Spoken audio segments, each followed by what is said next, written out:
Hi hello ನಮಸ್ತೆ, ನಾನು ರಾಮ್ ಬಡ್ಗೇರ್. ಹೆಣ್ಣು ಹೊನ್ನು ಮಣ್ಣು, ಈ ಜಗತ್ತಿನಲ್ಲಿ ಏನೇ ಕ್ರೈಮ್ ಆಗಲಿ ಅದರ ಹಿಂದಿರೋದು ಈ ಮೂರೇ ಕಾರಣ. ಅಪರಾಧ ಮಾಡುವಾಗ ಪಾಪಿಗಳ ಮನಸ್ಸಲ್ಲಿ ದುರಾಸೆ, ಮೋಹ, ಆಕ್ರೋಶ, ಕಾಮ ಹೀಗೆ ಏನಿರುತ್ತೋ ಏನೋ. ಆಗಬಾರದ್ದು ಆಗಿ ಸಿಕ್ಕಿ ಬಿದ್ದ ಮೇಲೆ ಪ್ರತಿಯೊಬ್ಬ ಅಪರಾಧಿಗೂ ಅನಿಸೋದು, ಮನಸ್ಸಿನಲ್ಲಿ ಕಾಡೋ ಮೊದಲ ಮತ್ತು ಕೊನೆಯ ಪ್ರಶ್ನೆ ಒಂದೇ, ಇದೆಲ್ಲ ಬೇಕಿತ್ತ? ಇದೇ ಈ ಹೊತ್ತಿನ ವಿಶೇಷ, ಸೈನಿಕನ ಸಾವಿನ ಸುತ್ತ.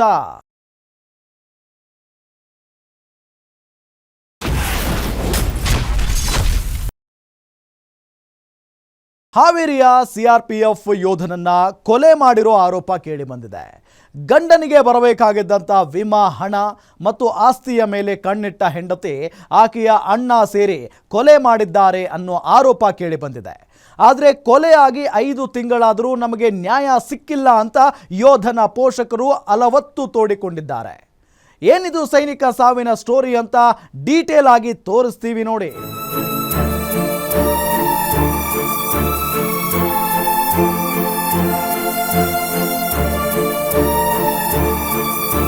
ಇಟ್ಟಿಗೆ ಲಾಟ್ ಬಳಿ ಬಿದ್ದಿರೋ ಮೃತದೇಹ, ಮಗನನ್ನ ಕಳೆದುಕೊಂಡು ಕಣ್ಣೀರು ಹಾಕ್ತಾ ಇರೋ ತಾಯಿ, ನನ್ನ ಮಗನ ವಿಮಾ ಹಣ ಮತ್ತು ಆಸ್ತಿಗಾಗಿ ಕೊಲೆ ಮಾಡಿದ್ದಾರೆ ಅಂತ ಆರೋಪಿಸ್ತಿರೋ ತಂದೆ. ಈ ದೃಶ್ಯಗಳು ಕಂಡು ಬಂದಿದ್ದು ಹಾವೇರಿಯಲ್ಲಿ. ಇದಕ್ಕೆ ಕಾರಣ ಯೋಧನೊಬ್ಬನ ಸಾವು.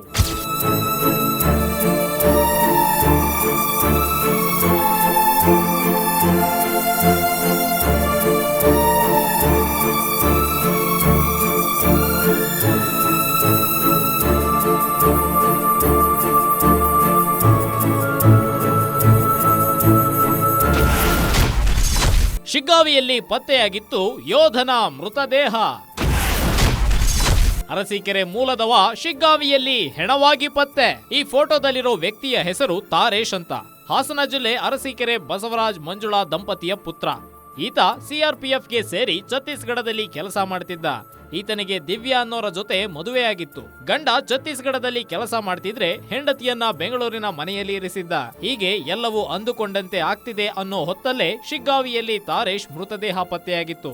ಸುಮಾರು 5 ತಿಂಗಳ ಹಿಂದೆ ಹಾವೇರಿ ಜಿಲ್ಲೆ ಶಿಗ್ಗಾವಿ ಹೊರವಲಯದ ಇಟ್ಟಿಗೆ ಲಾಟ್ ಬಳಿ ತಾರೇಶ್ ಹೆಣ ಪತ್ತೆಯಾಗಿತ್ತು.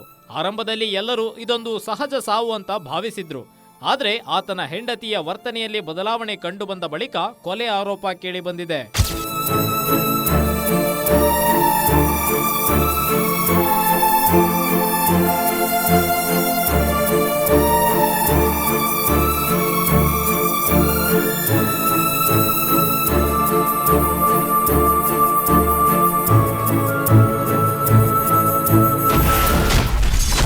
ಗಂಡನ ಪುಣ್ಯತಿಥಿಗೂ ಬಂದಿರಲಿಲ್ವಂತೆ ತಾರೇಶ್ ಪತ್ನಿ.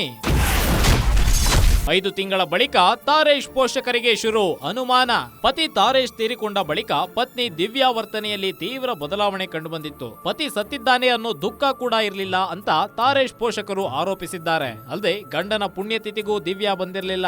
ತಿಥಿ ಕಾರ್ಯಕ್ಕೂ ತಮ್ಮ ಸೊಸೆ ಬರದೇ ಇದ್ದಾಗ ತಾರೇಶ್ ಪೋಷಕರಿಗೆ ಅನುಮಾನ ಶುರುವಾಗಿದೆ. ಆರಂಭದಲ್ಲಿ ತಾರೇಶ್ ಹೆತ್ತವರು ಸಹ ಇದು ಸಹಜ ಸಾವು ಅಂತ ಭಾವಿಸಿದ್ರು. ಆದ್ರೆ ಯಾವಾಗ ತಮ್ಮ ಸೊಸೆಯ ವರ್ತನೆಯಲ್ಲಿ ಬದಲಾವಣೆ ಕಂಡು ಬಂತೋ ಅಲ್ಲಿಗೆ ತಾರೇಶ್ ಹೆತ್ತವರಿಗೆ ಮಗನ ಸಾವಿನ ಕುರಿತು ಅನುಮಾನ ಶುರುವಾಗಿದೆ. ಹೀಗಾಗಿ ತಮ್ಮ ಮಗನ ಸಾವಿಗೆ ನ್ಯಾಯ ಕೊಡಿಸಿ ಅಂತ ಪೊಲೀಸರ ಮೊರೆ ಹೋಗಿದ್ದಾರೆ.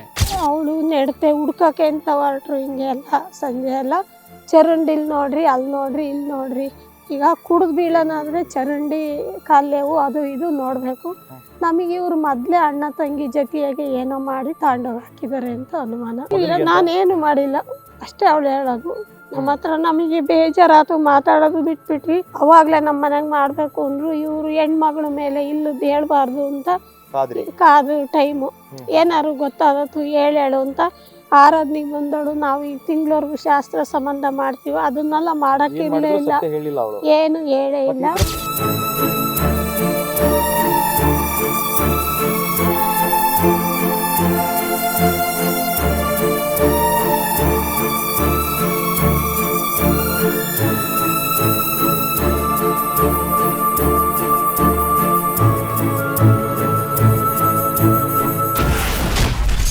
ಗಂಡನ ವಿಮಾ ಹಣ ಆಸ್ತಿ ಮೇಲೆ ಬಿದ್ದಿತ್ತು ಹೆಂಡತಿ ಕಣ್ಣು. ವಿಮಾ ಹಣ ಆಸ್ತಿಗಾಗಿ ಪತ್ನಿಯೇ ಮಾಡಿಸಿದ್ಲ ಕೊಲೆ. ಶಿಗ್ಗಾವಿಯಲ್ಲಿ ಹೆಣವಾಗಿ ಪತ್ತೆಯಾಗಿದ್ದ ತಾರೇಶ್ ಕೆಲವೇ ತಿಂಗಳ ಹಿಂದೆ ಸುಮಾರು 1.25 ಕೋಟಿ ರೂಪಾಯಿ ವಿಮೆ ಮಾಡಿಸಿದ್ದ. ಜೊತೆಗೆ ಸುಮಾರು 80 ಲಕ್ಷ ರೂಪಾಯಿಗೂ ಅಧಿಕ ಆಸ್ತಿ ಒಡೆಯನಾಗಿದ್ದ. ಹೀಗಾಗಿ ಗಂಡನನ್ನ ಮುಗಿಸಿದ್ರೆ ವಿಮಾ ಹಣವೂ ಬರುತ್ತೆ, ಆಸ್ತಿಯೂ ಸಿಗುತ್ತೆ ಅಂತ ದಿವ್ಯಾ ಆಲೋಚಿಸಿದ್ದಾಳೆ. ಹೀಗಾಗಿ ತಮ್ಮ ಮಗನನ್ನ ಆಕೆಯ ಸಹೋದರನ ಜೊತೆ ಸೇರಿ ಕೊಲೆ ಮಾಡಿಸಿದ್ದಾಳೆ ಅಂತ ಆರೋಪಿಸಿದ್ದಾರೆ. ಬೇರೆಲ್ಲೋ ಕೊಲೆ ಮಾಡಿ ಮೃತದೇಹವನ್ನ ಶಿಗ್ಗಾವಿ ಬಳಿ ವಿಲೇವಾರಿ ಮಾಡಿದ್ದಾರೆ ಅಂತ ತಾರೇಶ್ ಪೋಷಕರು ಆರೋಪಿಸಿದ್ದಾರೆ. ಒಂದು ಇನ್ಸೂರೆನ್ಸ್ ಸರ್, ಅವನದೇ ಸಾಲನೇ ಇದೆ, ಒಂದು 50-60-70 ಲಕ್ಷ ರೂಪಾಯಿ ಸಾಲ ಇದೆ. ಅಂಥದ್ರಲ್ಲಿ ಅವನು ಮತ್ತೆ ಇನ್ಸೂರೆನ್ಸ್ ಕೋಟಿಗಟ್ಟಲೆ ಇನ್ಸೂರೆನ್ಸ್ ಮಾಡ್ಸಕ್ ಹೋಗ್ತಾನ. ಯಾರು ಮಾಡಿಸಿದಾರೆ? ಅವ್ನು ನಮ್ಮ ತಾರೇಶ ಮಾಡಿಸಿದ್ದಾನೆ. ಓಕೆ, ಅವ್ರಿಗೆ ಯಾರು ಸಪೋರ್ಟಿವ್ ಆಗಿ? ಅವ್ರಿಗೆ ಸಪೋರ್ಟಿವ್ ಅಂದ್ರೆ ತಾರೇಶಿಂಗ್ ಸಪೋರ್ಟ್ ಯಾರಿಗೂ ಇಲ್ಲ. ಅವನ ತಂಗಿಗೆ ಸಪೋರ್ಟ್ ಅವ್ರ ಅಣ್ಣನೇ ಇದ್ದಾರೆ. ಅವ್ರ ಅಣ್ಣಂದು ದಿವ್ಯಾರ ಅಣ್ಣ. ಅವ್ರದ್ದು ವರ್ಕೇ ಅದು. ಮನೆಗಳಿಗೆ ಮೇಲೆಲ್ಲ ಸಾಲ ಕೊಡ್ಸೋದು, ಇನ್ಸೂರೆನ್ಸ್ ಮಾಡಿಸೋದು, ವಸೂಲು ಮಾಡೋದು, ಇದೇ ಕೆಲಸ ಅವರು. ಅದರಿಂದ ಅವ್ರ ಮೇಲೆ ನಮ್ಗೆ ಅನುಮಾನ. ಈಗ ಪೊಲೀಸ್ನವ್ರು ಏನಂತಿದ್ದಾರೆ? ಪೊಲೀಸ್ನವ್ರು ಕೇಳಿದ್ಕೆ ಈಗ SP ಮೇಡಮ್ ಹತ್ರ ಹೋಗಿ ಕೊಟ್ಟಿದ್ವಿ. ಪೊಲೀಸರು ಇನ್ನೂ ಇನ್ವೆಸ್ಟಿಗೇಷನ್ ನಡೀತಾ ಇದ್ದೇನೆ ಅಂತಲೇ ಹೇಳ್ತಾ ಇದ್ದಾರೆ. ಇನ್ನೂ ನಮಗಿನ್ನೂ ಡೀಟೇಲ್ಸು ಇನ್ವೆಸ್ಟಿಗೇಷನ್ ಈಗಲೂ ಅಷ್ಟೇ, ಇನ್ನೂ ಒಂದು ವಾರ ಬಿಟ್ಟು ಬನ್ನಿ. ಈಗಲೂ ಹೇಳಿದ್ದಾರೆ ಅವರು, ನಾವು ಇನ್ನೊಂದು ನಿಮಗೆ ಅಂದ್ರೆ ಪ್ರಮುಖವಾಗಿ ಇನ್ಸೂರೆನ್ಸ್ ಹಣಕ್ಕಾಗಿ ಈ ರೀತಿ ದುಡ್ಡಿನ ಸರ್, ದುಡ್ಡಿನ ಆಸೆಗೆ ಅಂತಲೇ ನಮಗೂ ಈಗ ಬಂದಿರೋದು. ಬಾಡಿ ಸ್ಥಿತಿಯಲ್ಲಿ ನೋಡಿದಾಗ ಬಾಡಿ ಸ್ಥಿತಿ ಸರ್, ಅದು ಬೆಂಗಳೂರಲ್ಲೇ ನಮ್ಮ ಅನಿಸಿಕೆಯಲ್ಲಿ ಬೆಂಗಳೂರಲ್ಲೇ ಮರ್ಡರ್ ಮಾಡಿದ್ದಾರೆ ಸರ್. ಅದು ಮರ್ಡರ್ ಮಾಡಿ ಅಲ್ಲೇ 1 ದಿವಸ 2 ದಿವಸ ಇಟ್ಕೊಂಡು ಆಮೇಲೆ ತಗೊಂಬಂದು ಇಲ್ಲಿ ಹೋಗಿದ್ದಾರೆ.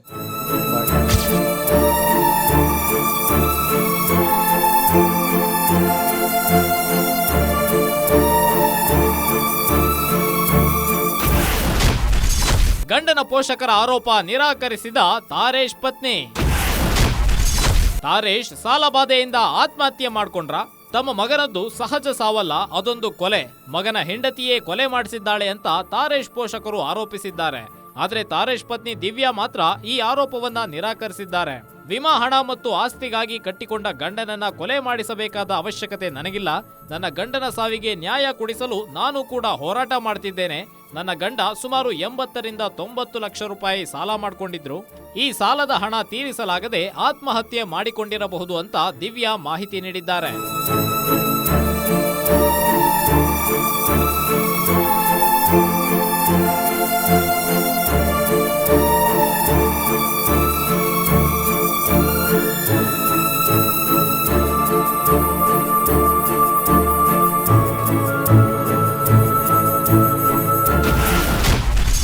ಸಾವಿನ ಕುರಿತು ತನಿಖೆ ನಡೆಸದೆ ಪೊಲೀಸರ ನಿರ್ಲಕ್ಷ್ಯ. ಮರು ತನಿಖೆಗೆ ಆದೇಶ ನೀಡಲಾಗಿದೆ ಎಂದ SP. ಶಿಗ್ಗಾವಿಯಲ್ಲಿ ನಮಗೆ ಯಾರೂ ಸಂಬಂಧಿಕರಿಲ್ಲ, ಆದ್ರೂ ಆತನ ಮೃತದೇಹ ಶಿಗ್ಗಾವಿ ಹೊರವಲಯದ ಬಳಿ ಸಿಕ್ಕಿದ್ದು ಹೇಗೆ ಅನ್ನೋದು ಕುಟುಂಬಸ್ಥರ ಪ್ರಶ್ನೆಯಾಗಿದೆ. ಅಲ್ಲದೆ ತಮ್ಮ ಮಗನ ಸಾವಿನ ಕುರಿತು ಪೊಲೀಸರು ಸರಿಯಾಗಿ ತನಿಖೆ ನಡೆಸದೆ ನಿರ್ಲಕ್ಷ್ಯ ವಹಿಸುತ್ತಿದ್ದಾರೆ ಅಂತ ತಾರೇಶ್ ಪೋಷಕರು ಆರೋಪಿಸಿದ್ರು. ಆದ್ರೆ ಇದನ್ನ ಹಾವೇರಿ ಜಿಲ್ಲಾ SP ಯಶೋಧ ವಂಟಗೋಡಿ ತಳ್ಳಿ ಹಾಕಿದ್ದಾರೆ. ತಾರೇಶ್ ಸಾವಿನ ವಿಚಾರದಲ್ಲಿ ನಾವು ಯಾವುದೇ ನಿರ್ಲಕ್ಷ್ಯ ತೋರಿಲ್ಲ. ಅನ್ನನಾಳದಲ್ಲಿ ಊಟ ಸಿಲುಕಿಕೊಂಡು ಅವರು ಮೃತಪಟ್ಟಿದ್ದಾರೆ ಅಂತ FSL ವರದಿ ಬಂದಿದೆ. ಜೊತೆಗೆ ಸಾವಿನ ಸಮಯದಲ್ಲಿ ಆತ ಮತ್ತಿನಲ್ಲಿದ್ದ ಅಂತ ವರದಿ ಹೇಳ್ತಿದೆ. ತಾರೇಶ್ ಪೋಷಕರು ದೂರು ನೀಡಿರೋದ್ರಿಂದ ಮರು ತನಿಖೆಗೆ ಆದೇಶ ಮಾಡಿದ್ದೇನೆ ಅಂತ ಯಶೋಧ ವಂಟಗೋಡಿ ಹೇಳಿದ್ದಾರೆ. ಈಗ ಅವರ ತಂದೆಯವರು ಬಂದ್ಬಿಟ್ಟು ಅವರು ಸೊಸೆ ಅವ್ರನ್ನ ಇದು ಮಾಡಿದ್ದಾರೆ ಅಂತ ಈಗ ಒಂದು ಅರ್ಜಿ ಕೊಟ್ಟಿದ್ದಾರೆ. ನಮ್ಗೆ ರೀಸೆಂಟಾಗಿ ಅವರು 3 ತಿಂಗಳಿಂದ 6 ತಿಂಗಳಿಂದ ಒಂದು ಇನ್ಶೂರೆನ್ಸ್ ಮಾಡಿದ್ರು ಅಂತ. ಇನ್ಶೂರೆನ್ಸು ಈಗ ನಾವೆಲ್ಲ ಅದ್ರ ಬಗ್ಗೆ ನಾವು ಎನ್ಕ್ವೈರಿ ಮಾಡ್ತಾ ಇದೀವಿ. ಬಟ್ ಇನ್ಶೂರೆನ್ಸ್ ಮಾಡಿದ್ದು ಅವರು ಲಿಂಕ್ ಮಾಡ್ತಾ ಇದ್ದಾರೆ, ಇನ್ಶೂರೆನ್ಸ್ ಮಾಡಿಸಿ ಆದ್ಮೇಲೆ ಇದು ಅಂತ. ಬಟ್ ಹೆಂಡತಿಗೆ ಕಾಲ್ ಹೋಗಿದೆ, ಅವ್ರ ಜೊತೆ ಯಾರೂ ಬಂದಿಲ್ಲ, ಅವರು ಬಸ್ಸಲ್ಲಿ ಒಬ್ಬರೇ ಬಂದಿದ್ದಾರೆ. ಆಮೇಲೆ FSL ರಿಪೋರ್ಟಲ್ಲಿ ಫುಡ್ ಚೋಕಿಂಗ್ ಆಗಿ ಸತ್ತೋಗಿದ್ದಾರೆ ಅಂತ ಬಂದಿದೆ. ಗಂಟ್ಲಲ್ಲಿ ಫುಡ್ ಸಿಗಾಕೊಂಡು ಪ್ಲಸ್ ಇಂಟಾಕ್ಸಿಕೇಟೆಡ್ ಅಂತ ಬಂದಿದೆ. ಅವ್ರ ತಂದೆ ಹೇಳೋದು ನನ್ನ ಮಗ ಕುಡಿತಿರ್ಲಿಲ್ಲ ಅಂತ ಹೇಳಿ. ಬಟ್ ಅದು ಇದು ನಮಗೆ ಅಫಿಷಿಯಲಿ ರಿಪೋರ್ಟೇ ಬಂದಿದೆ ಇಂಟಾಕ್ಸಿಕೇಟೆಡ್ ಅಂತ. ಸೊ ಅದು ಚೋಕಿಂಗ್ ಆಗಿಬಿಟ್ಟು ಅನ್ಯಾಚುರಲ್ ಡೆತ್ ಅಂತ ರಿಪೋರ್ಟ್ ಆಗಿದೆ. ಲೋಕಾಯುಕ್ತ ಟ್ರ್ಯಾಪಿಗೆ ಯಾವ ವಿಚಾರಕ್ಕಾಗಿದ್ರು ಅನ್ನೋದು ಡಿಫ್ರೆಂಟ್. ಅದ್ರ ಬಗ್ಗೆ ಈಗ ಅವ್ರು ಏನು ಕೊಟ್ಟಿದ್ದಾರೆ ಅದನ್ನ ವೆರಿಫೈ ಮಾಡ್ತಾ ಇದ್ವಿ. ಬಟ್ ಅದು ಫುಡ್ ಅದರಲ್ಲಿ ಅನ್ನನಾಳದಲ್ಲಿ ಫುಡ್ ಸಿಗಾಕೊಂಡಿದ್ದು ಮತ್ತು ಬ್ಲಡ್ಡಲ್ಲಿ ಸ್ಯಾಂಪಲಲ್ಲಿ ಇದು ಆಲ್ಕೋಹಾಲ್ ಕಂಟೆಂಟ್ ಬಂದಿದ್ದು, ಅದು ಇದ್ರ ಮುಂದೆ ಟೆಸ್ಟಿಂದನೇ ಆಲ್ಕೋಹಾಲ್ ಕಂಟೆಂಟ್ ಹತ್ರ ಟೆಸ್ಟಿಂದನೇ ಗೊತ್ತಾಗುತ್ತೆ, ಕೈಯಿಂದ ಅಂತೂ ಏನೂ ಮಾಡೋಕ್ಕಾಗಲ್ಲ. ಬಟ್ ಆ ರಿಪೋರ್ಟ್ ಮೇಲೇ ನಾವು ಅದನ್ನು ಇನ್ನೂ ಕ್ಲೋಸ್ ಆಗಿಲ್ಲ. ಅದು ಈಗ ಅವರು ಏನು ಪಿಟಿಷನ್ ಕೊಟ್ಟಿದ್ದಾರೆ ಅದ್ರ ಬಗ್ಗೆ ಎನ್ಕ್ವೈರಿ ಮಾಡ್ತಾ ಇದ್ದೀವಿ. ಡಿಟೇಲ್ ಆಗಿ ಇನ್ನೊಂದ್ಸಲೇನೂ ಅದನ್ನ ಮತ್ತೆ ಅವ್ರು ಏನು ಯಾವ್ಯಾವ ಅಂಶಗಳ ಬಗ್ಗೆ ನಮ್ಗೆ ಕೊಟ್ಟಿದ್ದಾರೆ ಅದನ್ನ ಸ್ವತಃ ಇನ್ಸ್ಪೆಕ್ಟರ್ಗೆ ಇನ್ನೊಂದ್ಸಲ ಅವರು ಬೆಂಗಳೂರಿಗೆಲ್ಲ ಹೋಗಿ ತನಿಖೆ ಮಾಡ್ಲಿಕ್ಕೆ ಹೇಳ್ತಾರೆ.